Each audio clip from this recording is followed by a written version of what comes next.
Hey, long time no see, boys. Hey, things have not been too good for your boy, but we're back. I keep saying we're back, but after that stuff that happened with my mom, I mean, that week I went back into addiction, and then like kept throwing it away, kept buying it back, like just kind of the cycle. Maybe a day off here, but it got so bad. Well, first of all, let me go back to my mom. Update my mom. She's doing really well. She got out of the hospital after like a week, like after almost 2 weeks. She did get diagnosed with breast cancer, but it was hilarious because not hilarious, but this is just how fucked up my life is, and my family's life is that when she got diagnosed with breast cancer, she like dapped up the doctor. She's like, yes, because it was the best case out of the worst case scenario because she's already had breast cancer before, and her breast cancer was estrogenic, meaning that it responds well to estrogen blockers, right? Meaning that like you don't have to do chemo anymore or radiation, or maybe just radiation. You just take a pill, right? So we were hoping for that. We were hoping for that rather than she having lung cancer or some other form of cancer. So technically, yeah, she had stage 4, but when they do the blood draw and when they do biopsy and they test for the cancer marker. Usually the marker is around, if you have real serious cancers, in the thousands. Hers was only at 100, and already so far in the last couple of weeks it's down to 60 after taking medication. So that's pretty good. She still has a chest tube in because they needed to drain her. They still needed to drain her lung, and because it's still semi collapsed. And she was supposed to actually have it taken out on Friday, but it actually is like tangled now. The chest tube is tangled, so it's not even doing anything. It's tangled inside of her, and so she's having to. And the pulmonologist couldn't do it in the office, obviously. Like you need to go to like an OR sanitized area. So this week, hopefully, she can get the chest tube out. But she's already feeling amazing. I mean, she's going around with the freaking chest, like, because it's a box. She has a chest tube, and then there's a box that it drains into. She's just putting the box in a purse, and she's just going around the town. She's been walking. She looks great. Her skin, her like color is back. Like it's been a very healing thing. For my dad's ready. My dad's like ready to retire, like, which he's never been ready. And my dad remember what life is about. Like, it's been very healing on so many different fronts for my whole family. Because just reliving trauma, like for my sister and my dad, they relived the trauma of my mom's first cancer, and now it's like they get to heal that, and it's just been this amazing thing in a weird way, the silver lining of it. But I did think she was gonna die at some point because initially there was like, you have cancer all over your body, but that was before the oncologist came. Anyway, so she's good. But that week, the thing about addiction is it was like I was okay actually to feel this. I was okay to bear the pain of the grief, like bear that pain of the potential loss of my mother. I was willing to bear that with my mom, or with my brother, or not my brother, my sister and my dad, right? But addiction is this thing that it doesn't give a fuck. It doesn't give a fuck. It just wants you to take it up on its offer, right? So it offered me, and I'm like, all right, fuck it, like, right? It offered me the addiction, and I was like, oh sure, yeah, right, and got wrapped right back into it.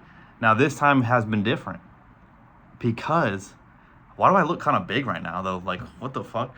It was different, and it's sad because like what day was that? Just like last week. I did my addiction, right? And about an hour later, or like 30 minutes later, my chest. No, so hold on, let me back up. Before this, I had been having really bad GERD for like a week. And GERD flare, I've never had a flare up like to this extent. Usually my GERD, my reflux, my heartburn will last like after I have a certain meal, like a hot honey freaking chicken tender sub from Publix, right? Something like that, where it's gonna last for, a couple hours. But this was the first time in my life where I've had prolonged GERD where it lasted for over a week, right? And this day it was so bad, but I didn't give a fuck. So I did my addiction anyways, right? Because it's like, who gives a fuck? 30 minutes later, my chest was like this. Like somebody was just gripping my freaking heart. Like it was up here, bro. It was obviously your heart's like in this general range in your left side, but now at first I was like, this is just really bad GERD. It's okay. Like, it's okay. But then my left arm started going numb. Not numb, but like kind of this weird radiating feeling, which Julianne has always told me And I've always is that when you start, that is the first sign of heart attack. And then I was like, holy fucking shit. And then usually another thing is you get a feeling of impending doom. That is a thing of heart attack. And I was getting that. And, you know, in my mind, this was not a panic attack, because when I experience panic attacks, I throw up. I have, you know, throw up anxiety, right? I was not nauseous at all. I was like, holy fucking shit. So after like trying to, you know, Julian calmed me down over the phone, you know, 30 minutes, and then like another hour went by, and then it just kept it was getting worse. And then I was sitting in my chair, like at my desk, and my left arm was just fucked. Like I was literally, it was limp. Like I didn't want to move it because it was the weirdest thing I've ever experienced. So I drove myself to the ER, and because I was like, dude, I need to go to the ER. And I felt like I was going to pass out on the drive there. Like I felt like at any point I was gonna have a heart attack. I get to the ER, they triage me instantly. I tell the nurse, the you know, onboarding, whatever the word is, instantly give me to a nurse, and I'm like, yo, my chest is hurting. They obviously make it more serious. I go to the tech. She puts EKGs all over me. You can still see that I have like a mark from one of the EKGs, probably, you know, somewhere else. Also, I have 4 nipples. Sorry about that. I do have 4 nipples, but like, put the EKG on me, and at this point I'm like shaking and I'm crying because I'm telling the tech, like, I'm so sorry, I'm not trying to freak out, you know. And yes, I told her what I had done before. I told her what I had done, but I prefaced, like, this is not, I'm not having a panic attack, right? And like, she starts to do my blood pressure. My blood pressure is pretty low. Like, I'm like, fuck, dude. She gets the EKG back, the reading. They said it's fine, that there's no issues. I'm like, ugh. Then the lady, you know, the nurse draws my blood, 4 vials. And then I just wait in the ER. Julian comes and sees me. I wait. But the nurse told me, she's like, hey, like, it's a really long line at the ER right now. In about an hour, come back and see me. Or whoever, because at this point it was like 7. It was like I got there like 7. So shift change was about to happen, because shift change in hospitals is around 7:23. Or exactly at 7:23, well, for my hospital. And so I was like, she's like, whoever's here, just go up to them, just ask if your test results are back, because they were testing my troponin levels, which your troponin levels are indicative of a heart attack, right? And so, well, depending on where your troponin levels are, right? So I said, okay. So I waited like an hour and a half, and then about 8 o'clock I asked, you know, the nurse, and I was clear. It was fine. So I was like, okay, can you just take because I had the tube was still in my arm, right? The freaking, because they were gonna do a second blood draw after 2 hours, but I was not gonna wait, because I was gonna be at this. It was gonna take forever. There were so many people in the ER, so I left, right? And I guess it was sort of a panic attack because it subsided, or it was just really bad GERD. And I told myself, I said, this is literally a sign. Oh, before that, holy shit, I have to tell you guys. Before I go to the ER, I'm at my house. I look up exactly what I'm feeling. Or no, I look up GERD and chest pain, right? I look up GERD and chest pain. I click on the first Reddit post, and I shit you not, it's a dude literally talking, almost like I'm reading myself in the third person. Like, everything he's saying is what I'm, but to a weird point where he was talking about, yo, I did this, you know, the addiction, whatever, and then all of a sudden, this one time, all of a sudden it started hurting really bad. I thought I was having a heart attack. I just held off. I didn't go to the ER, and like, he's like, my GERD symptoms have got a little bit better, but it was like, I had to fix my diet because I was eating so poorly. I was eating almost a whole box of Oreos, like almost a whole case of Oreos in a day, and there was a case of Oreos on my desk. Like there was, like, in this Reddit post, every single thing was exactly what I was like, yo, in my mind, this is God giving me a warning, right? Like, in my mind, like, holy fuck, this is it, right? Like, this is like. And so whatever, I get back home, and I tell Julian, I'm like, I'm done. Like, I'm done. My addiction has to be done. I go tell my therapist, because then this was like a Tuesday. I think this was Tuesday. I go to my therapist on Wednesday. I tell her I'm done, right? I go back into addiction on Thursday, because I don't give a fuck. Thursday, Friday, whatever day it was, Thursday or Friday. And then last night, like, it happened again. But my left arm but this time, but I knew it was fine, because I was like, oh, this is like what I was experiencing before, so I didn't, like, go to the ER, but it was happening again. And then But I also brought myself at some point, like last week, I brought myself to the GI, got an appointment. I had to have I had my bromine. I forget the word is. I had like an X-ray done this morning, where you just like swallow this fluid repeatedly when they tell you to, and they'll take an X-ray to check you out. I went to the GI. Like, I want to take my health really seriously, but one of the things is like to not do the addiction, and also to like don't drink, don't smoke, don't do anything. Like, don't, and eat better, right? Like, eat bland food for the moment until my GERD gets better, right? But that's the thing about addiction, is like it doesn't matter. And then it's like this when I get back into like, how do I try to explain this? It's like,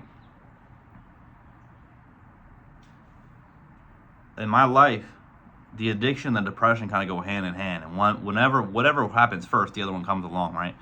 And the issue with that is that in my mind, it's like there's no way for me, because addiction is not really seen as a disease by people that don't have addiction, right? It's just seen as you being like lazy, or is it just seen as you like not having willpower, right? Like that's what it's seen as. But I like what Matthew Perry said, which is like, the first drink is my choice, the second is not, right? That's what Matthew Perry said, R.I.P. But it's at a certain point during the depression and addiction cycle, I stopped sharing. Like, I'm not going to tell anyone about it. Like, even Julianne, right? Which is terrible for a relationship, especially since I just got engaged. Like, what does the ring mean, right? It means honesty. It means being vulnerable. But I get to this point where it's like, if I set expectations for myself right now in this depressed state, or if other people set expectations for me, I'm going to fail them every single time. Partially because I hate myself and I want to confirm that I'm a piece of shit. So I'm going to fail them. I'm going to fail these expectations so then I can further confirm that I'm a piece of shit, which then can make me feel worse, which then can make me even go further into addiction and make me have more shame, right? But also, it's like, I can't explain this. It's like people that I would never wish major depressive disorder on nobody in my life. Like anyone, enemies, nobody, dude. This is like, there's no way for me to like explain it to someone that doesn't have it. It's like, no matter what to-do list you give me, no matter like how well things are going, there is a monster in the basement that is ready to prowl at any moment. Like, there is this thing that is waiting. And the thing about this illness is that it will never go away.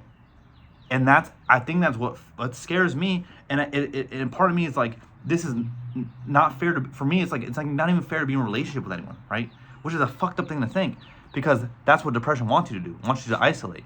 But in my head, it's like, that's not fair, to Julianne, that at any point, like in the rest of our lives, what happens when we have children? I can't afford to go be depressed, but like, once again, like at some point it's gonna happen. I can set up systems and I can set up things to manage it and to make it better. But all it takes is me to entertain it a little bit. All it takes is for something terrible to happen and for me to be in a state of emotional vulnerability, for me to go back into it and to allow it to consume me again. And that's just not fair, because like, what am I gonna, where's daddy? And I'm just like fucking isolated in my room, just like throwing up or crying. Oh, that's also what happened, bro. Last Saturday night, I had done my addiction, and I was just like sitting there bored, and I was like, go. I was like bored, and I was like, I guess I'll drink. So I drank 3 beers, and I was like, oh, I'm feeling all right. I guess I'll bring out the bottle of whiskey. And I'm just like playing with Jamil, just like drinking. I'm just drinking straight from the bottle. At some point, I realized that I am so fucked up that I just turn off my PC in the middle of a league game, and I try to take a shower. I try to take a shower to feel better. Can't feel better. To avoid throwing up, I try to lay down. I'm just spinning. I can't. I then end up vomiting. Sorry, I don't want to talk about it because it makes me nauseous. And I guess, I don't even remember. I remember texting Julianne, but I guess I called her saying, like, I threw up. I need you to be here. Like, please come over. Bro, I'm in bed. I don't even remember. I'm like laying down. I remember her arriving, but I just passed back out. Like, I'm literally inebriated. I'm just like fucking sleeping on the bed. And then she comes and she sits next to me, I guess. This is what she told me. And she's studying and she's just like, doing her thing. And then she's like, oh, let me go use the bathroom before I go to bed. She goes in the bathroom. There is vomit all over the walls, all over the toilet, all over the shower curtain, the rug, everywhere. There's just vomit everywhere. Like, what a fucking terrible thing to put my significant other through. Like, this is what I've been going, like, this is what I've been doing since I've been gone, since the last video. This is all the fucked up shit that's been going on. I like, you know, and it's just like, how traumatic, you know, to see your partner in that state and just to feel sad for them. Like, and just be like, dude, they're dealing with something that I don't even know how to, like, help them with, you know? And that's what Julianne was doing with it, right? And I don't know, that's the nature of being with a partner with depression, or being with a partner that has bipolar, or any sort of mental illness. It's just like, for the person, like, it's a tough thing, right? Because for me, it's like, holy fuck, I'm so, like, I feel terrible, you know, I feel terrible, like, and some of this stuff is the, you know, the consequences of my actions. Like, I'm not gonna say I don't have autonomy in any of this. Like, I'm not gonna pretend like I don't, but the depression and addiction are in a way that it's like, I have free will and I have autonomy, but there's always a greater pull towards this one direction. There's always a what's the word? Not disparity. Like, there's always, like if life is normally just like a 50-50 situation, like in terms of choices, the depression, anxiety pulls it more towards like a 70-30 or a 60-40, towards like a bad direction, towards doing fucked up shit, right? You have this like innate, I don't know is it disparity? I don't know. And it's just tough, bro. It's tough for Julianne, it's tough for me, and it always drives a wedge between us, because then it's like, as I, you know, because the cure, or not the cure, a way to manage depression is to have people around you and being vulnerable. Being vulnerable enough to be like, hey, Julian, I'm feeling the urge to do my addiction right now, but I'm telling you about it. Like, and like, this is what I'm sharing this with you. Like, I'm you know, because she's like, let me in. But my fear is like, I remember when my first girlfriend, my only other girlfriend I've ever had, when this all started, it destroyed her. I mean, she was fully let in, and it just destroyed her. I imagine. This would destroy anyone. So it's like, and I wrote about this, you know, it's like, do I, you know, is pushing others away my way of showing them love? Because it's like, I'm protecting them from this beast, from this fucking, this virus. Like, I'm protecting them from myself, or this part of me that's just disgusting. Because what happens is, as I continue to isolate and be less vulnerable, I become like my father, where the only emotion that comes out is anger. The only is I lash out. I become defensive because I'm trying to hide the addiction. I'm trying to hide the depression. I'm just trying to be alone. Get the fuck away from me, you know. But it's and so I'm, you know, it's hard, you know, because it's like, on one hand she wants to be let in, but by letting someone in, it's like a little bit destructive, because then she's like, now Julianne's crying. Now Julianne's like having a hard time studying because she's worried about me, you know. And it's like, yeah, I can't control everything. I can't control whether, like, I can't control, you know, other people in a way that's like, you're not allowed to worry about me. I think people are allowed to worry about me. I guess I have to come to that understanding. And what my therapist says is like, you know, like, one of the biggest ways for me to grow in this life is to relinquish control. And I don't know. I'm just kind of yapping right now. But this is essentially what I've been dealing with. But today, we're good. Like we're good. Like, today, I think we're done. Like, we're back. You know why I know? Because I wrote. I wrote all, like, usually when I get back into this journal, bro, it's good. I wrote my theme. I wrote all my goals for the year. Like putting pen to paper, right? Anyway, that's an update of my life. Like, I've been just going through the ringer, you know? And it's like, oh.